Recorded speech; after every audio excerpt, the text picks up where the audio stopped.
Everyone, welcome to learn chemistry by Taranjeet Kaur. So आज हम करेंगे next part of purine derivatives. मैंने आपको ट्रिक्स भी बताई थी प्यूरीन की सिंथेसिस के लिए और उसके डेरिवेटिव की सिंथेसिस के लिए।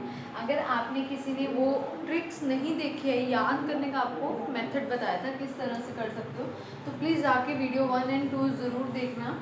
सो आज लास्ट डेरिवेटिव ही रह गए, लास्ट 2 डेरिवेटिव। वो ट्रिक क्या थी पक, पूरी डिटेल में आपको उस वीडियो में ही मिलेगी। पक घास टट, ये आप कोई भी मेथड बना सकते हो। तो यहाँ तक हमारा पार्ट हो चुका था, सिर्फ ये 2 पार्ट रह गए। 2 parts means theobromine and theophylline. Theobromine 3 and 7 and 1 and 3 है किसका पार्ट? ज़ैंथीन का। ये किसका था? प्यूरीन का। और ज़ैंथीन भी किससे बना हुआ है? प्यूरीन से बना हुआ है आपका। ठीक है, तो हमारे पास क्या है, 3-7 पोजीशन पे डाई मिथाइल ग्रुप होता है। तो मतलब थियोब्रोमीन का नेक्स्ट जो नेम है वो क्या है? 3,7 डाई मिथाइल ज़ैंथीन। ठीक है, एक ये नेम है। मतलब 3 और 7 पोजीशन पे आपने क्या लेके आने हैं? मिथाइल ग्रुप लेके आने हैं। अब मैंने आपको ये बताया था कि इस वाले पार्ट में GAHX guanine, adenine, हाइपोजेंथीन and xanthine के पार्ट में प्यूरीन आता है। और जो आप फिशर सिंथेसिस करते हो, यहाँ पे हम फिशर सिंथेसिस स्टार्ट करेंगे। फिशर सिंथेसिस करते हो तो जो स्टार्ट करते हो वो करते हो 2,6 से ट्राईक्लोरो वाले रिएक्टेंट से आप स्टार्ट करते हो। बट इन दोनों में हम क्या करेंगे, इसमें रिएक्टेंट चेंज हो जाएगा। वो रिएक्टेंट क्या होगा? Uric acid. सिर्फ इस दो में फिशर सिंथेसिस। ठीक है, तो आप फिशर सिंथेसिस कर रहे हो थियोब्रोमीन की, किससे स्टार्ट करोगे? यूरिक एसिड से। यूरिक एसिड का जो फॉर्मूला होता है वो होता है आपके पास ये।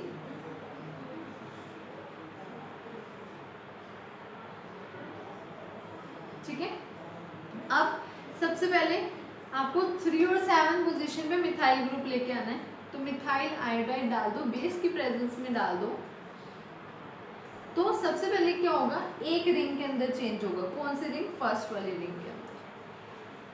तो क्या आएगा आपके पास? NCH3 और ये टर्म N। यहाँ पे double bond O, NH double bond O। ठीक है, इसके बाद आप क्या करोगे? डालोगे POCl3। ठीक है, POCl3 से क्या होगा? अब ये क्या है? रेजोनेंस स्टेबलाइज होके टोटेमरिज्म शो होके OH बना देगा।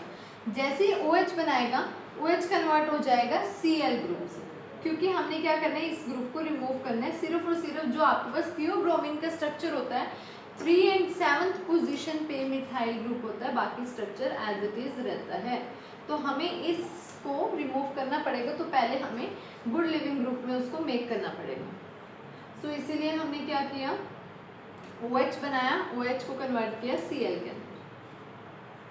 ठीक है, अब ये बन चुके हैं। दोबारा से मिथाइल आयोडाइड डाल दो। ये किस में चेंज हो जाएगा? आपका मिथाइल ग्रुप में। बहुत इजी मेथड है, ये आएगा Cl, ये आ गया। ठीक है, अब आपने ये आपके पास स्ट्रक्चर बन चुका है थियोब्रोमीन का। सिर्फ और सिर्फ Cl रिमूव करना है। तो जैसे ही Cl रिमूव करना है आपने, तो आप क्या डालोगे? HI डालने पे आपके पास क्या होगा? Cl रिमूव हो जाएगा। और जो आपके पास स्ट्रक्चर आएगा वो क्या आएगा? थियोब्रोमीन का CH3। यहाँ पे ये स्ट्रक्चर होगा थियोब्रोमीन का। ठीक है, ये तो था आपके पास थियोब्रोमीन। अब हम करते हैं नेक्स्ट वाले का, थियोफाइलिन की फिशर सिंथेसिस। सेम ही है, वो भी यूरिक एसिड से हम स्टार्ट करेंगे। बट क्या होगा उसमें, ये स्टेप सेम ही रहेंगे, ऑलमोस्ट सेम है सारे के सारे। यहाँ पे होगा क्या बस, अब यहाँ पे थियोफाइलिन के लिए ये वाला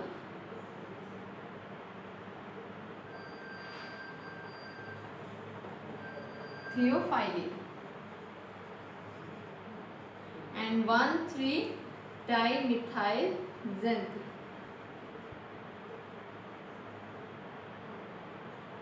ठीक है, तो अब यहाँ पे 1 and 3rd पोजीशन पे है भी दोनों सेम रिंग में। तो जब आप मिथाइल आयोडाइड डालोगे दोनों के दोनों चेंज हो जाएंगे। अब सिंपल OH को रिमूव करना है, डबल बॉन्ड O को, तो रेजोनेंस होगा, क्या आएगा OH, POCl3 डाल दो, किस में कन्वर्ट हो गया, Cl में, ठीक है, ये Cl में कन्वर्ट हो गया। बाकी सारी रिंग एज इट इज है, जैसे ही आप HI डालोगे उसमें ये Cl रिमूव हो जाएगा और जो आपके पास स्ट्रक्चर आएगा वो क्या आएगा, थियोफाइलिन का स्ट्रक्चर आएगा, this NCH3 double bond this. ये जो स्ट्रक्चर है आपके पास किसका स्ट्रक्चर है, थियोफाइलिन का आपके पास स्ट्रक्चर है। ये तो थी फिशर सिंथेसिस थियोब्रोमीन की एंड थियोफाइलिन की। अब एक और मेथड है, वो क्या है, ट्रेलुबेज मेथड, वो मैं अभी आपको कराऊंगी। इससे अलावा एक ब्रेडेक मेथड है, वो किसके लिए, फर्स्ट वाले के लिए, थियोब्रोमीन के लिए। आपने करना क्या है, उसमें सिर्फ ज़ैंथीन लेना है। मैं आपका स्ट्रक्चर नहीं लिख रही हूँ इसमें स्ट्रक्चर को, क्योंकि आई होप आपको वो स्ट्रक्चर आ गए होंगे, ठीक है, जिस अकॉर्डिंग मैंने आपको बताए थे। तो सिंपल ज़ैंथाइन के अंदर डाईमिथाइल सल्फेट डालोगे बेस की प्रेजेंस में और सॉल्ट की प्रेजेंस में, और ये किस में कन्वर्ट हो जाएगा, थियोब्रोमीन। बस ये इतना है ब्रेडेक मेथड, ब्रेडेक्स मेथड या ब्रेडेक सिंथेसिस, ठीक है। लास्ट मेथड जो इन दोनों के लिए वो है ट्यूबेज मेथड। सो वो स्टार्ट करते हैं ट्यूबेज मेथड को। Last method theobromine and theophylline का। सो ट्यूबेज मेथड मोस्ट इम्पोर्टेंट मेथड है, आपको सिर्फ मोस्टली दो मेथड ही याद रखने हैं, Fischer method and Traube's method, Traube's method sorry. So start करते हैं। क्या करते थे आप, यूरिया लेते थे और कईयों में आपने क्या लिया है, साइनोइथाइल एसीटेट लिया हुआ है। तो यहाँ पे भी सिर्फ ये मैंने आपको बात बताई थी कि यूरिया के बजाय हम कई बार क्या करते हैं, उसी को ही चेंज कर देते हैं, उसी का डेरिवेटिव ले लेते हैं। वो क्यों चेंज करते हैं, जो आपने फॉर्मेशन करनी होती है, जैसे इसको थियोब्रोमीन बनाना है या थियोफाइलिन बनाना है, तो उसके अकॉर्डिंग हम क्या लेंगे, यूरिया को चेंज कर देंगे। सो यूरिया था, इसमें क्या डाल दिया, NaCH3, मतलब एक H को रिप्लेस कर दिया मिथाइल ग्रुप से। क्यों, क्योंकि जो ये आपका पार्ट है वो ये पार्ट है जब साइक्लाइजेशन होगी। तो अगर आप थियोब्रोमीन बना रहे हो, थियोब्रोमीन में 3 और 7 पोजीशन पे मिथाइल ग्रुप आएगा, तो ये क्या है, 3 पोजीशन पे आ रहा है यहाँ पे, इसीलिए यहाँ पे मिथाइल ग्रुप लिया हुआ है, साइनोइथाइल एसीटेट लिया हुआ है, POCl3, मतलब वही साइक्लाइजेशन होगी और यहाँ से क्या हो जाएगा, एल्कोहल निकल जाएगा। जैसे ही एल्कोहल निकलेगा, देखो C double bond O NH CH3 NH, ये अटैच होगा इसके साथ, C double bond O CH2 Cl, as it is cyclization होगी बेस की प्रेजेंस में। ये मैंने आपको बात पहले भी बताई थी कि जो H होगा वो माइग्रेट करके बॉन्ड होंगे इसमें, NH2 बन जाएगा। उसके बाद साइक्लाइजेशन जब हो जाएगी, यहाँ पे HNO और NH4HS, मतलब रिडक्शन करोगे सेकेंड स्टेप में, और फर्स्ट स्टेप में आप क्या डालोगे, HNO2। तो जब आप HNO2 डालोगे तो NO2 आएगा, NO2 आने के बाद रिडक्शन करोगे तो यहाँ पे किस में चेंज हो जाएगा, NH2 ग्रुप में। फॉर्मिक एसिड कैसे रिएक्ट होगा, देखो H, ठीक है, H C double bond O H। अब यहाँ देखो ये वाटर निकल सकता है और ये वाला H2 जैसे रिलीज होगा क्या आएगा, NH, ये किससे अटैच हुआ, कार्बन एटम से, और यहाँ पे क्या है, डबल बॉन्ड, और ये किसके साथ अटैच हुआ, N के साथ, ठीक है।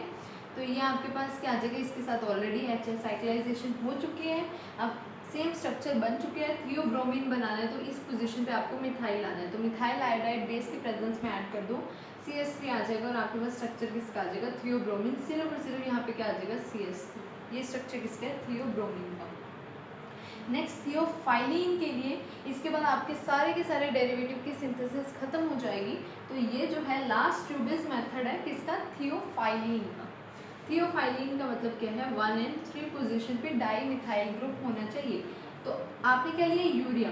अब मैं करने को तो ऐसे भी कर सकती थी कि ये चीज़ ले लो, बट मैंने क्या किया, इस वाले स्टेप में फॉर्मेशन थी, आप इसमें भी कर सकते हो सिंपल, यहाँ पे 1 मिथाइलमीन आ जाएगा, यहाँ पे 2 लिए तो एक H जो है वो रिप्लेस हो जाएंगे, हीट किया H रिप्लेस हो जाएंगे मिथाइल ग्रुप से। फिर आपने क्या किया, साइनो एसिटेट ग्रुप जो है वो डाल दिया, सेम इसी तरह जैसे आपने इसमें किया है वैसे ही क्या होगा इसमें होगा, और यहाँ पे क्या आ जाएगा साइनाइड, ये CH2 ये वाला, ये C डबल बॉन्ड O, यहाँ से क्या होगा वाटर निकलेगा, ये वाटर रिलीज हुआ NCH3, ये double bond O CH2 and Cl, ये एज इट इज सारा का सारा। जब आप बेस डालोगे बेस की प्रेजेंस में क्या हुई थी, साइक्लाइजेशन हुई थी, तो इसमें भी क्या होगा साइक्लाइजेशन हो जाएगी। जो यहाँ पे है ये क्या है, मिथाइल ग्रुप लगे हुए हैं, ठीक है। तो साइक्लाइजेशन हुई आपकी, जैसे साइक्लाइजेशन होगी सेम यहाँ पे क्या आ जाएगा NH2 आ जाएगा, फिर वही नाइट्रो ग्रुप ऐड होगा, रिडक्शन करोगे, रिडक्शन करने से क्या होगा यहाँ पे NH2 ग्रुप आ जाएगा। जैसे ही NH2 ग्रुप आएगा आप क्या करोगे HC डबल बॉन्ड ONA डालोगे, सोडियम फोमेट।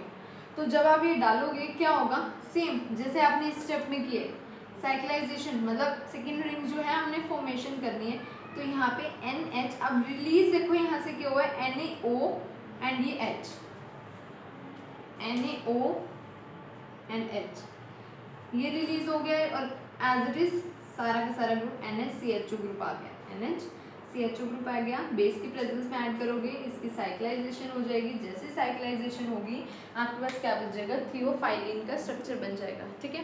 ये तो थे सारे के सारे प्यूरिन्स विद प्यूरिन्स डेरिवेटिव्स। हो चुका है आपका प्यूरिन्स कंप्लीट। आई होप आपको क्लियर हो गया होगा। Thank you so much for watching.